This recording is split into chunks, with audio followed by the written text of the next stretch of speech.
اے اہل ایمان، اللہ سے ڈرتے رہو اور راست بازوں کے ساتھ رہو۔ اہل مدینہ کو اور جو ان کے آس پاس دیہاتی رہتے ہیں ان کو شایع نہ تھا کہ اللہ کے پیغمبر سے پیچھے رہ جائیں،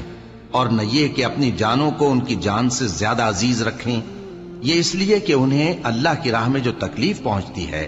پیاس کی یا محنت کی یا بھوک کی، یا وہ ایسی جگہ چلتے ہیں کہ کافروں کو غصہ آئے، یا دشمنوں سے کوئی چیز لیتے ہیں، تو ہر بات پر ان کے لیے عمل نیک لکھا جاتا ہے۔